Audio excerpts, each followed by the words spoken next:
Mesdames, Messieurs, bonjour. Je vous prie tout d'abord d'excuser ces quelques minutes de retard, mais je souhaitais attendre que l'intégralité des personnels de presse ayant fait connaître leur empêchement à arriver pile à l'heure puisse être présents. En préalable de cette conférence de presse, je tiens à indiquer que celle-ci se déroule dans le cadre des conditions légales définies par l'article 11 du Code de procédure pénale, lequel permet au procureur de la République, d'office, afin d'éviter la propagation d'informations parcellaires ou inexactes, ou pour mettre fin à un trouble à l'ordre public, de rendre au public des éléments objectifs tirés d'une procédure et ne comportant aucune appréciation sur le bien fondé des charges qui seront retenues contre les personnes mises en cause. Ceci implique que l'ensemble des déclarations que je vais faire ce jour n'entache en rien la présomption d'innocence et l'évolution ultérieure du dossier de l'enquête. Je suis accompagnée du général Schubert, commandant le groupement de gendarmerie du Gard, et du colonel Lacour, commandant de la section de recherche de la gendarmerie. Je voudrais avant toute chose assurer la famille et les amis de la jeune Siem, âgée de 18 ans, de la profonde conscience que j'ai de la tristesse et de la déception qui les ont envahis ce jour à l'annonce de la découverte de son corps par leur avocat qui les soutient, je le sais, de très près depuis plusieurs jours. J'ai hier eu l'occasion de m'entretenir avec deux des frères de cette jeune fille et l'un de ses cousins pour leur indiquer que la situation était toujours prise en compte de façon très active par les services d'enquête sous ma direction et que tous les moyens étaient avec force mis en œuvre afin de parvenir à retrouver, quoi qu'il en coûte, leur jeune sœur et cousine disparue. J'ai pu faire état des préoccupations sérieuses qui étaient les miennes quant à son état de santé, à l'heure où je les recevais, 6 jours après la disparition, et de la conscience que je pouvais avoir de ce que chaque minute qui passait rendait la situation de plus en plus préoccupante. Ils connaissent à ce jour une déflagration, avec la perte violente et subite d'un être cher dont il va leur falloir faire le deuil. Celui-ci ne pourra se faire sans que la justice leur apporte le maximum d'éléments leur permettant de comprendre le déroulé des faits ayant conduit au décès. Je leur réaffirme, s'il en était besoin, qu'avec le magistrat instructeur, mais également leurs conseils, nous nous attacherons à approcher au plus exact de la vérité. Je souhaite également remercier les quelques journalistes qui ont eu la délicatesse de ne pas publier l'information du décès dont ils ont eu connaissance avant même que la famille ait pu en être avisée dans des conditions de décence minimum. Et je sais que leur réserve saura être appréciée à la mesure de l'enjeu. L'avocate de la famille vous fait également aujourd'hui cette demande de ne pas tenter de les joindre afin de respecter leur douleur. Pour en venir aux faits, je confirme donc ce jour que le corps de la jeune Siem a été retrouvé cette nuit aux alentours de 1h du matin dans un chemin de campagne isolé près de la Grand Combe dans le contexte suivant. Je rappellerai avant tout que la disparition inquiétante de cette jeune femme avait été dénoncée le 26 janvier 2023 par le père de la jeune fille, s'inquiétant de l'absence de nouvelles données par celle-ci depuis minuit. Les investigations délivrées au commissariat de police d'Alès, rapidement reprises en compte par la brigade de gendarmerie de la Grand Combe, lieu du domicile de Siem, renforcée de la section de recherche, permettaient d'établir que la jeune fille avait pour la dernière fois communiqué avec des amis aux alentours de minuit alors qu'elle s'apprêtait à sortir de son lieu de domicile dans des circonstances qui laissaient rapidement penser que c'était pour rejoindre une personne de sa connaissance. Elle ne donnait alors plus aucune trace de vie. Les premiers témoignages pouvaient laisser penser à une disparition en lien avec des faits visant à obtenir des fonds. Une enquête était alors ouverte par le procureur de la République d'Alès, compétent à raison du lieu des faits, du chef de disparition inquiétante dans un premier temps, puis du chef d'arrestation, enlèvement, séquestration ou détention arbitraire pour obtenir l'exécution d'un ordre ou d'une condition. La procédure d'enquête de flagrance était ensuite transférée mercredi 31 janvier 2023 au pôle criminel du tribunal judiciaire de Nîmes, tandis que 2 personnes venaient d'être placées en garde à vue. Je faisais poursuivre les investigations diligentées en cosaisine par le groupement de gendarmerie du Gard et la section de recherche. L'homme était interrogé sur une participation à la disparition, tandis que la femme était entendue du chef de non-assistance à personne en danger. Cette dernière était relâchée après que les éléments recueillis n'aient pas permis d'étayer qu'elle ait eu connaissance d'informations sur le déroulé des faits ni sur une potentielle dissimulation de la jeune fille. Le gardé à vue, lien de famille éloigné de la victime, passé aux aveux en soirée le 1er février 2023, après sa prolongation de garde à vue et sa présentation au parquet. Il indiquait avoir tué la jeune femme dans le cadre d'une dispute liée à leur relation amoureuse, alors même qu'ils s'étaient retrouvés la nuit des faits en toute intimité.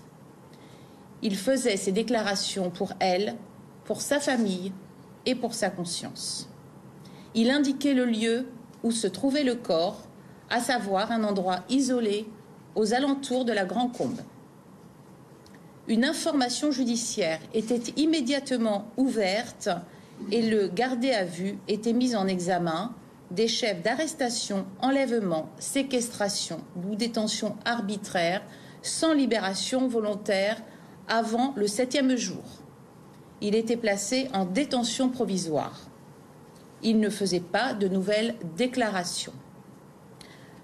Le magistrat instructeur saisi des faits se déplaçait dans la nuit, cette nuit, en assistance des enquêteurs sur le lieu indiqué et procédait à la découverte en bordure d'un chemin du corps d'une jeune femme dont la description correspondait en tout point à celle de Siem.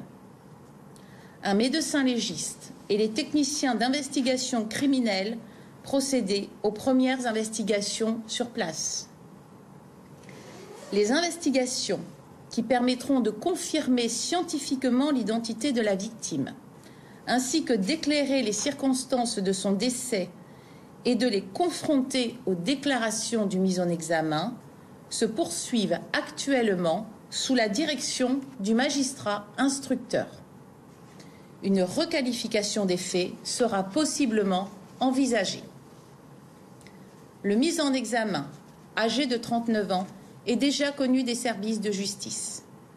Son casier judiciaire porte mention de 5 condamnations pour des faits d'atteinte aux biens et de 8 condamnations pour des faits en lien avec la conduite de véhicules.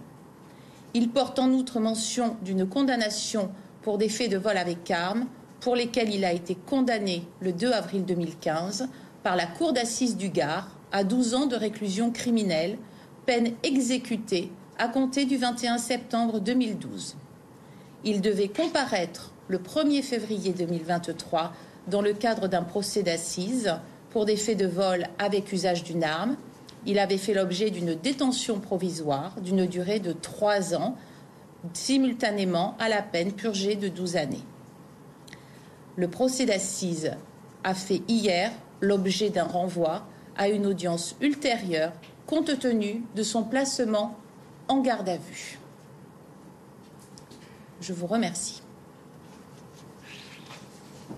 Je répondrai à quelques questions, si vous le souhaitez, dès lors qu'elles ne reprendront pas ce que j'ai déjà évoqué.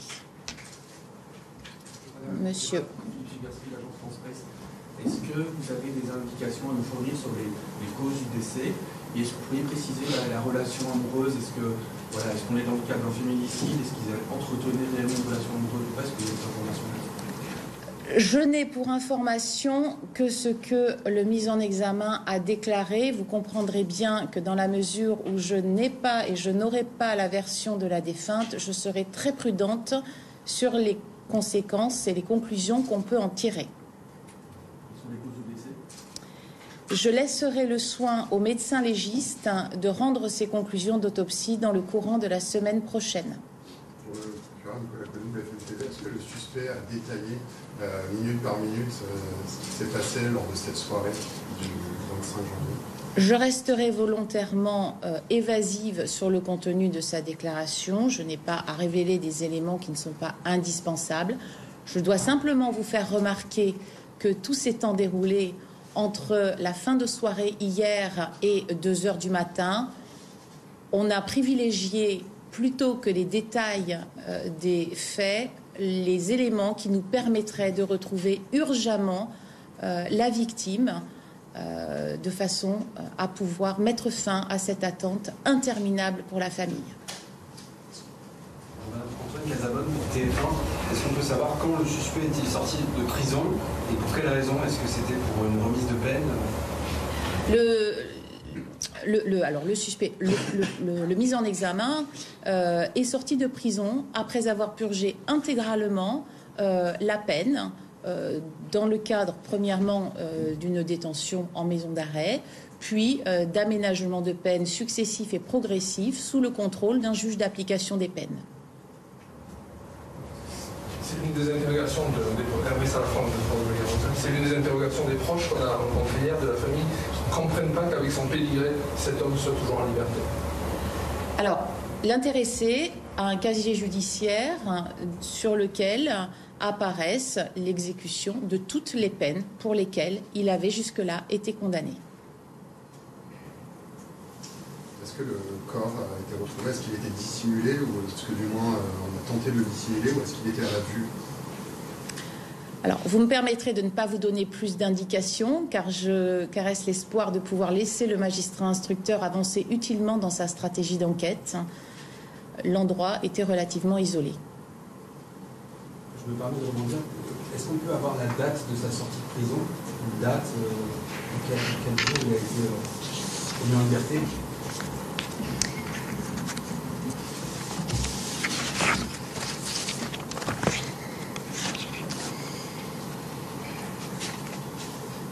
Vous voulez parler de quel...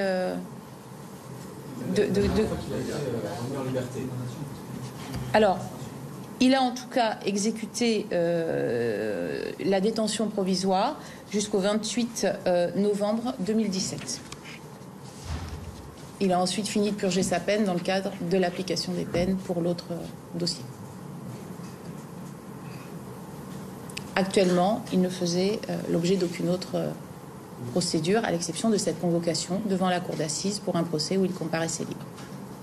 Est-ce que la mise en examen a pu détailler le mobile au-delà de la dispute amoureuse? Je pense vous avoir donné tous les éléments que je devais vous donner sur ce point-là. Excusez-moi, vous pouvez reconfirmer l'échec de la mise en examen, s'il vous plaît? Alors, à ce jour, il reste mis en examen du chef de séquestration sans libération volontaire avant le 7e jour. Néanmoins, c'était avant le transport du magistrat instructeur qui a permis de confirmer l'existence d'un corps à l'endroit indiqué, ce qui devrait probablement conduire dans les prochains jours à une requalification, possiblement du chef de meurtre. Est-ce qu'on peut avoir les dates de toutes les condamnations dont il a fait? À ce stade de désinvestigation, je pense que c'est prématuré. Une dernière question. Elle a bien été tuée la nuit de cette disparition. Ça, monsieur, je laisserai au médecin légiste le soin de nous donner ces éléments d'information. Dernière question, madame la procureure. Est-ce que le suspect a évoqué des remords sur son geste? Comment est-il par rapport à ça? Je vous ai indiqué que le suspect avait souhaité s'exprimer sur les faits afin de pouvoir donner cette réponse à la famille, au nom de SIEM, et de pouvoir soulager sa conscience à lui aussi. Pas de remords? Interprétez-le comme vous le souhaitez. Juste une précision importante.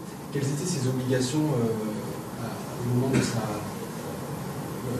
avant son procès, quelles étaient ses Il obligations? comparaissait libre devant la cour d'assises. Il n'était pas sous contrôle judiciaire? Il n'était pas sous contrôle judiciaire sur un procès dans lequel il reste aujourd'hui présumé innocent. Le procès sera rejugé ultérieurement. Vous n'avez aucun élément sur ce qui s'est passé entre sa disparition et la découverte du corps une semaine plus tard. Vous n'avez pas de choses à donner. Je n'ai pas d'éléments à donner et je crois maintenant qu'il faut laisser le juge d'instruction faire son travail. Et je vais donc clore cette conférence en vous remerciant. Est-ce que vous pouvez dire qui est le juge d'instruction, pardon? Je ne pense pas que ce soit utile. C'est le magistrat instructeur de permanence cette semaine au tribunal judiciaire de Nîmes. Merci à tous.